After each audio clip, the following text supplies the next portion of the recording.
Just in on the wire, folks. Alex Eala didn't step onto the baseline with a master plan to overhaul the entire sport of tennis. She simply wanted a racket in her hand and a fair chance to battle it out between the lines. However, her meteoric rise has done something far more explosive. It has completely exposed the deep-seated biases, the massive oversights, and the missed opportunities that have haunted professional tennis for decades. Let's be clear about the financial landscape here. American sponsors are scrambling to react not out of the goodness of their hearts, but out of pure panic, realizing the whole world is watching and the market size is infinitely larger than their initial projections. Looking ahead at the 2026 season, this upcoming narrative is hers and hers alone to dictate. Make no mistake, folks, the landscape of the WTA has shifted permanently. Get a load of this update. Major U.S. corporate titans were caught completely off guard when this Filipina phenomenon absolutely obliterated their market predictions. As a direct result, the biggest heavyweights in sports marketing are now stumbling over one another in a frantic dash to play catch-up because absolutely nobody forecasted she would pull in a global audience with this kind of magnetic intensity. In an industry that has historically been ruled by Western narratives and massive multi-million-dollar contracts, a single definitive match has managed to redraw the entire map of women's tennis. We are way past the point of wondering if these major fashion and equipment labels have finally started paying attention to reality. The real question keeping executives up at night is whether they can actually weather this incoming storm, especially considering she wasn't even a faint signal on their tracking radars until now. She was completely non-existent during those high-stakes board meetings in Manhattan skyscrapers and totally missing from the strategic war rooms of the biggest athletic brands. You absolutely would not have found her name splashed across those glossy magazine covers that usually try to crown the next queen of the tennis court before a ball is even hit. Instead, her reputation was building quietly through whispered excitement among hardcore junior circuit scouts, all while remaining completely invisible to the massive marketing machine that dictates who becomes a global superstar. Coming straight out of Manila, she was raised in a nation that breathes basketball, a place where finding a high-quality tennis court is about as likely as seeing a blizzard in the tropics. Her path was always going to be an uphill battle, especially when you consider the fact that her home country had never once produced a singles Grand Slam champion in history. The grassroots infrastructure was basically zero, and the financial backing required to build a champion was simply nowhere to be found. She was systematically denied that golden ticket often handed to Western prospects on a silver platter, no fancy academies, no early six-figure sponsorships, and no PR machine manufacturing her icon status. But hold on, because this young challenger was holding a secret weapon, an ace up her sleeve that nobody else in the field could replicate. She fought her way into Rafa's legendary academy over in Spain, grinding daily to sharpen her skills against the absolute deadliest young talents the European continent had to offer. She had a loyal tribe back home, keeping the dream alive and fueling her belief even when the rest of the tennis world turned a blind eye. Then came that massive moment when she snatched the 2022 US Open Junior title, a major achievement that should have triggered sirens globally. Yet lifting that trophy wasn't even the main headline. The real story here was the absolute clinical precision she used to completely dismantle her opposition on the big stage. Her mental toughness, her fearless tactical adjustments, and that killer instinct during high-pressure points were undeniable. But the tennis establishment just shrugged it off and went back to business as usual. Big brands continued chasing their standard archetypes, looking for tall, power-serving Americans with artificially inflated social media follower counts. Or maybe they were scouting for an Eastern European talent with a famous last name sticking to a commercial playbook that frankly hasn't been updated in decades. The strategy was lazy and simple.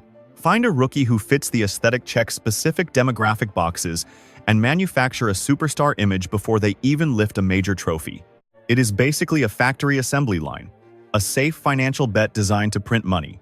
But she arrived on the scene to shatter every single one of those corporate guidelines. Standing not quite as tall as her rivals and coming from Southeast Asia, she represented a massive demographic that the power brokers didn't even realize existed, leading experts to cap her potential as just a decent tour regular. They thought maybe, just maybe, she might crack the top 50 or steal a minor 250-level title every now and then. They saw a reliable roster filler, sure, but definitely not a front-page headline grabber, and certainly not a cash cow, a miscalculation that was about to cost them a literal fortune. While these US companies were distracted by their own narratives, a massive tidal wave was quietly forming in the shadows. Back home, her televised matches were pulling in viewership numbers across the Philippines that rivaled primetime cinema blockbusters and major boxing events. Her digital footprint was absolutely going nuclear, spilling out from Manila and flooding rapidly into neighboring markets like Indonesia, Malaysia, Thailand, and Vietnam. A massive portion of the global population started to harbor a genuine hope that one of their own could actually stand tall and compete against the giants of the sport. Then came the performance that completely rewrote the history books. But to understand the gravity of it, you have to appreciate the stakes. This wasn't just a rookie arriving on tour. It was a billion-dollar industry suddenly waking up to the terrifying realization that they had been ignoring half of the world's population. The clash went down in the second round of a standard tour event, a match that was supposed to be governed by typical rankings and boring predictions. By all statistical accounts, this was supposed to be a total walk in the park. Ranked outside the top 100, she was facing a veteran superstar who was expected to crush her in under an hour. Consequently, the tournament organizers buried the match out on a minor outside court, far away from the main cameras. There was absolutely no primetime billing and zero effort to push the broadcast to American viewers until the momentum shifted violently and undeniably. She snatched the opening set in a white-knuckle tiebreak and immediately broke serve to steal the advantage early in the second set. As she saved critical break points and fired winners that left her rival completely stunned, a cultural phenomenon was erupting on the literal other side of the planet. Across Manila, every single watering hole and bar was packed to the rafters. Living rooms were erupting with noise, and social media feeds didn't just buzz, they completely melted down. The official tournament stream, which is usually a ghost town for these early round matches, suddenly buckled and crashed under the crushing weight of 200,000 pairs of eyes tuning in at once. The live chat became an unreadable blur, a digital torrent of Tagalog English and pure hype, with emojis of the Philippine flag conquering every single pixel on the screen. She wrapped the match up in straight sets, and the camera caught that defining moment perfectly. No wild theatrics, just a clenched fist and eyes like cold steel. But right then and there, the line between athlete and icon evaporated, and she morphed into an absolute force of nature. By the time the sun dipped below the horizon, highlights of her performance had completely hijacked the trending topics on Twitter. Over on TikTok, the algorithm was in a total meltdown, pushing nothing but her content. High-definition snippets of her lethal backhand were circulating, with viral intensity moving faster than whispered secrets in a close-knit village. Entertainment icons back home, who likely couldn't distinguish a tennis racket from a ping-pong paddle, were suddenly posting heartfelt tributes, while the presidential palace itself issued a formal commendation. This had transcended the boundaries of simple sports reporting. It had become the rhythmic pulse of an entire nation. Meanwhile, halfway across the world, in the gleaming glass skyscrapers where the marketing deities reside, the atmosphere was changing. The mood in the room curdled from casual indifference to full-blown emergency. Executives were demanding answers. Who is this prodigy? And why are her engagement metrics in Southeast Asia annihilating the combined reach of our current top 10 athletes? How did such a massive talent slip through the net undetected? The corporate vibe descended into managed hysteria, characterized by quiet, frantic emails and hushed phone calls to agents desperate to protect their professional reputations. Behind those heavy, soundproofed mahogany doors, a commercial giant was being jolted awake. Regional directors were virtually screaming at their teams, demanding immediate access to the raw statistical data. Social media wizards were diving deep into the abyss of engagement analytics, scrambling to extract an explanation for this unprecedented surge. Corporate suits were hurriedly blowing the dust off demographic studies they had neglected for years, only to be absolutely floored by the figures. We are looking at a population exceeding 100 million souls in the Philippines alone. Zoom out to the broader region and you are staring at a massive market, 600 million strong. Viewership for tennis had been steadily climbing in that sector for years. Yet despite the clear signals, absolutely nobody had taken the initiative to cultivate a local superstar to capitalize on that growth until this very moment. Insider reports suggest that a titan of the athletic wear industry essentially pulled the corporate fire alarm, summoning every department head for an emergency strategy war room. A single heavy question sucked the oxygen out of the meeting. How could we have been so oblivious? Eala was doing far more than just catching people's attention. She was generating the specific type of commercial heat that incinerates budgets and builds ironclad brand devotion. It was the exact same voltage that Nike harnessed to construct the legendary empire of Serena Williams. It was the identical catalyst that transformed Naomi Osaka into a global revenue powerhouse.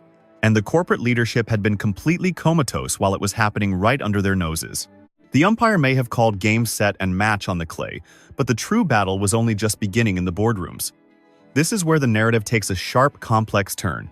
When that volume of capital begins to circulate, agendas inevitably become clouded. Alex was marching directly into the eye of a hurricane she had never solicited. The rumors began to swirl before the tournament week even concluded. Leaks from the inner circle suggested that the industry heavyweights were already sniffing around her management team like sharks. There were no ink-on-paper contracts yet, just casual check-ins and subtle inquiries. The brand with the famous checkmark, who reportedly declined to sign her 2 years prior, was suddenly whipping their heads around for a second look. Meanwhile, Wilson, who had the foresight to be in her corner early, was frantically maneuvering to fortify their position and double down on their investment. Global giants like Gatorade and Rolex prestige brands that typically do not wake up for anyone outside the top 5 rankings were suddenly elbowing each other for a seat at the table. To call this a recruitment drive would be a massive understatement. It had evolved into an absolute corporate feeding frenzy. Unofficial memos leaked from within one massive conglomerate depicted a scene of total executive panic and boardroom delirium. Vice presidents of marketing were facing inquisitions over why they failed to spot the gold mine sitting on their doorstep. Data analysts were burning the midnight oil trying to quantify the monetary value of her Southeast Asian influence. Legal teams were churning out term sheets at a velocity that defied belief. One executive's panicked email captured the terror perfectly.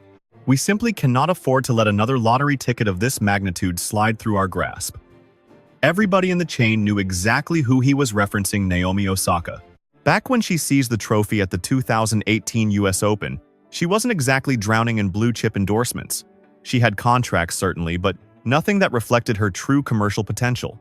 It took the corporate decision-makers months to fully grasp the reality she was a cross-cultural phenomenon, capable of dominating markets in both the United States and Japan simultaneously. By the time they finally reached for their corporate checkbooks, her asking price had already launched into the stratosphere. The industry still bears the scars from that oversight, and they were desperate to avoid a repeat performance of that failure with Eala. However, there was a significant complication. Her management team was not interested in a simple bidding war, at least not immediately following the win. They were demanding something far more profound than a quick cash grab. They sought a partnership that genuinely respected her heritage, her personal odyssey, and her deep connection to the islands. They were absolutely refusing to let her be diminished into a mere diversity checkbox for a corporation's annual report. The objective was to establish her as the authentic, unfiltered face of a sporting revolution. And that is precisely the point where the situation became volatile. Despite all the media hype and the sudden invasion of executives in tailored suits, a bitter undercurrent of skepticism began to pollute the narrative. The online community began sharpening their digital pitchforks, asking one persistent and uncomfortable question: why is everybody showing up only at this specific moment? Where were these multi-billion-dollar conglomerates when she was crushing the junior circuits or scraping her way through qualifying rounds with absolutely zero financial backing? You could not scroll past a single post without seeing the phrase "predatory marketing" plastered across the comment sections by angry fans. Critics were quick to label these potential sponsors as fair-weather friends, eager to surf the wave of success without ever proving they were willing to support her in the deep, rough waters. Observant analysts pointed out that this sudden wave of corporate adoration only materialized after Eala had irrefutably proven her ability to drive profits. It seemed her value was being calculated strictly in streaming metrics and engagement data, rather than the raw, undeniable magic she possessed in her racket hand. However, the counter-argument hit back with equal force, asserting that this is simply the cold, unfeeling machinery of global trade in action. Investors only place their bets on guaranteed winners, they argued. Her victory constructed the platform, and capitalizing on that visibility isn't exploitation. It is fundamental economic theory. The verbal crossfire intensified, ratcheting up the tension across every sector of the World Wide Web. While Eala herself remained silent amidst the noise, her management team stepped into the public ring with a definitive message, proving that this journey was about far more than stitching logos onto a shirt. It was nothing short of an absolute brawl for control. A high-stakes tug-of-war over who gets to hold the reins of her exploding career, culminating in her representative releasing a carefully crafted declaration of independence. While the language used was polished, professional, and dripping with corporate sophistication. Do not get it twisted. The underlying message was sharp enough to draw blood. The statement emphasized that for Alex, the integrity of the sport has always taken precedence over the flashing cameras and celebrity status. It made it clear that while they appreciate the sudden limelight, their focus is strictly locked on partnerships that reflect her morals and her heritage, rather than just cashing in on a fleeting viral trend. As the camp put it, they are in the business of constructing a lasting dynasty, not just capitalizing on a brief 15 minutes of fame. That specific sentence served as a direct warning shot fired at the entire sports marketing industry, signaling loudly that Eala's management team was fully aware of exactly how the pieces were moving on this strategic chessboard. They understood perfectly well that these global conglomerates weren't just mesmerized by the hardware in her trophy case or the power of her two-handed backhand. The corporate giants were practically drooling over the massive untapped market segment she could unlock for them, but her team stood firm, refusing to allow their star to become just another marionette on a string. However, that bold move didn't silence the whispers. In fact, it only poured gasoline on the fire, igniting a fierce debate with one side consisting of die-hard supporters fiercely protecting their idol. To these fans, she represented the ultimate vindication for the underrepresented, a warrior finally stepping into the global limelight that she had paid for with every drop of sweat and every sacrifice made on the court. They were absolutely repulsed by the idea of her gritty, authentic journey being sanitized, shrink-wrapped, and mass-produced as some sort of corporate case study for profit. On the opposite side of the spectrum, the industry veterans and old-school analysts rolled their eyes, dismissing such high-minded morals as hopelessly naive, because at the end of the day, professional sports has always been about the bottom line. They insisted that cash is king, and that particular rule has remained broken and unchangeable since the very beginning of the game. Their argument was pragmatic. If Alex's meteoric rise manages to kick open locked doors for other Southeast Asian athletes or forces investment into neglected regions, surely that constitutes a victory and tangible progress regardless of the corporate motives. This philosophical clash exploded way beyond the comment sections of online forums, spilling over into serious editorial columns, heated podcast debates, and hour-long deep dive analysis videos across every platform. While one faction praised Eala for staying true to her principles, others savagely criticized her management team for playing it too conservative and potentially leaving millions of dollars in endorsement deals on the table. Then there was the cynical minority who dismissed the entire spectacle as nothing more than performative theater designed to generate headlines. They argued that everyone was busy buzzing about buzzwords like equity and representation, all while the systemic corruption and rot at the very core of the institution went completely unaddressed. The situation reached a boiling point when a retired legend, a former top 10 heavyweight, decided to step up to the microphone during a high-profile interview and drop an absolute truth bomb. She stated plainly that while seeing Alex finally get her respect is fantastic, it is time to strip away the polite pretenses and look at the ugly reality. She asserted that if this player had a different skin color or hailed from a major Western superpower, these lucrative contracts would have been signed, sealed, and delivered years ago without a second thought. The mere fact that the corporate checkbooks are only flying open now tells you absolutely everything you need to know about the hollow soul of this sport.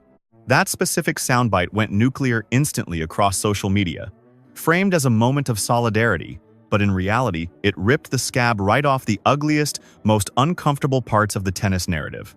Tennis has nursed a serious exclusivity and diversity problem for generations, and simply cutting a massive check to one breakout star does not magically fix the broken plumbing and systemic bias lurking underneath the surface.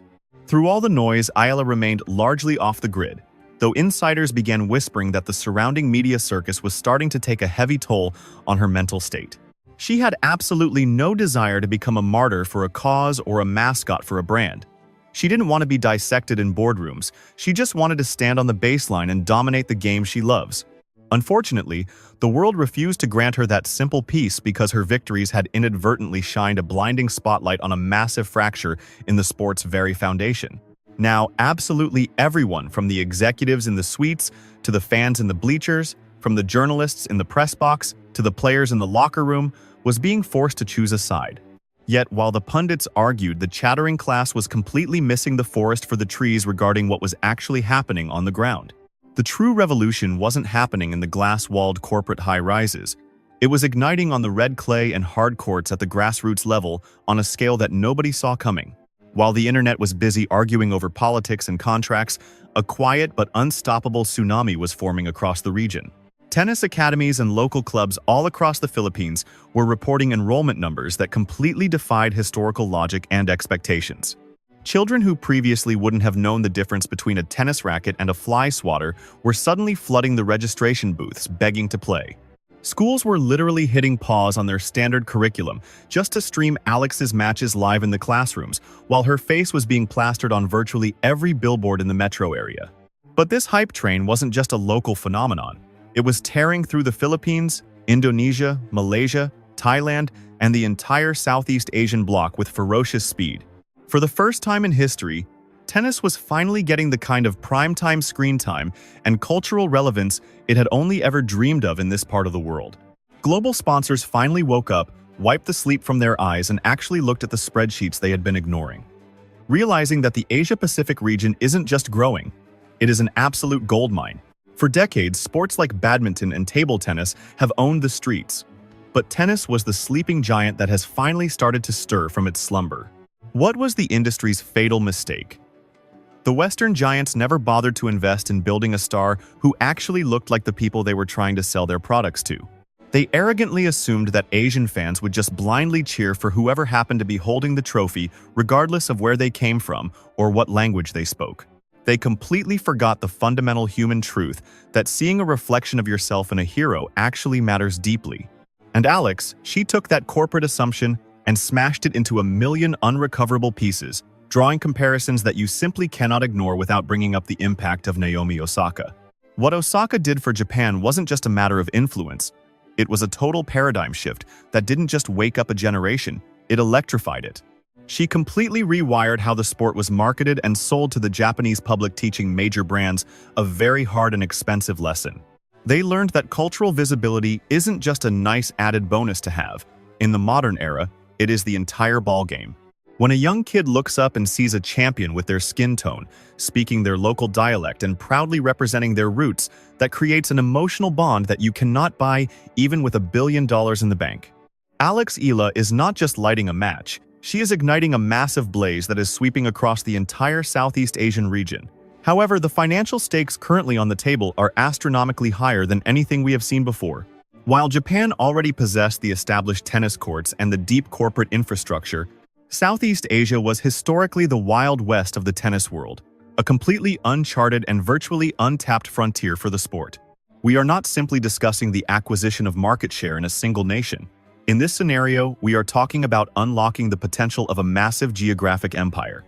Finally, the high-level executives in American boardrooms are waking up to the reality of just how much revenue they have been leaving on the table for years.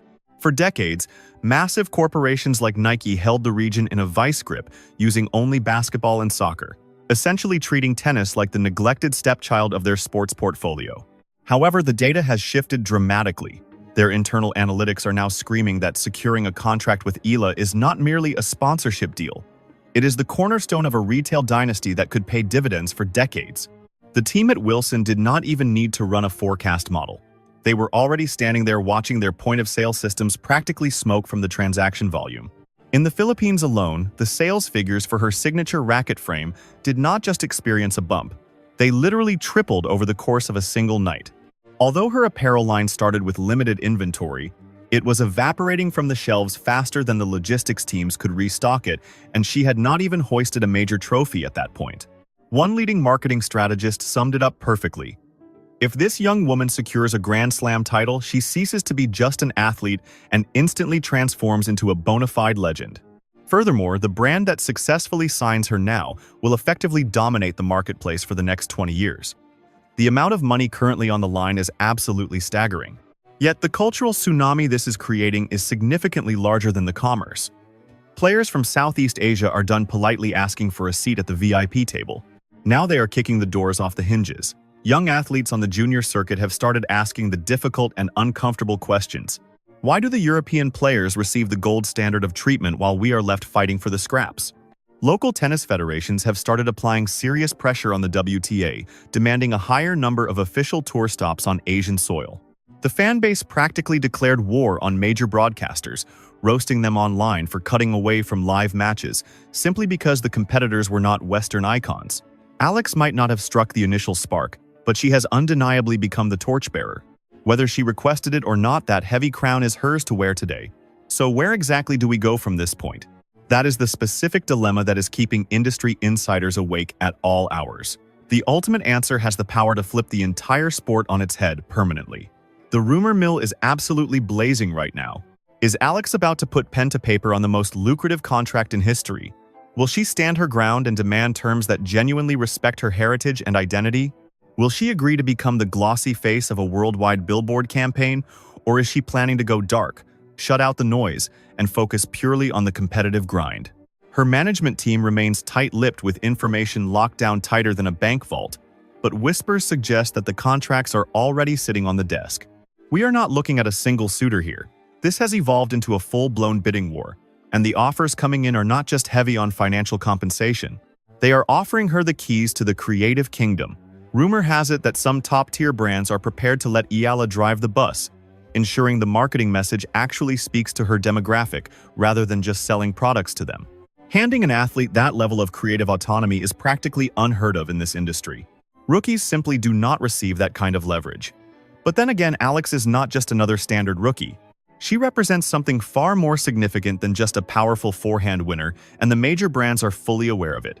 There is also significant chatter that she plans to bypass the traditional system entirely and launch her own independent foundation to cultivate the next generation of talent. If she manages to pull that off, she completely flips the script. There will be no more waiting around for a corporate savior to drop crumbs into the region.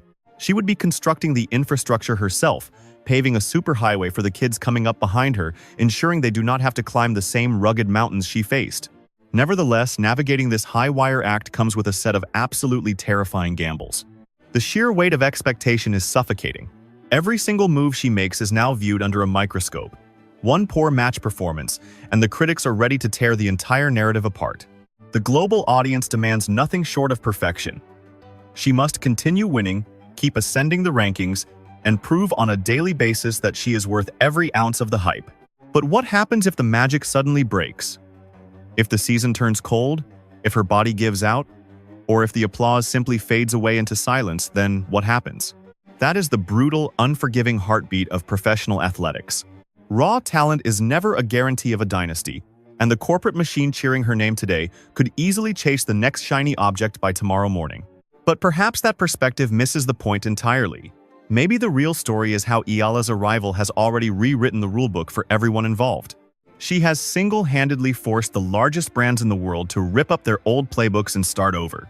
She has ignited a fire in the hearts of thousands of children who never believed a tennis racket belonged in their hands.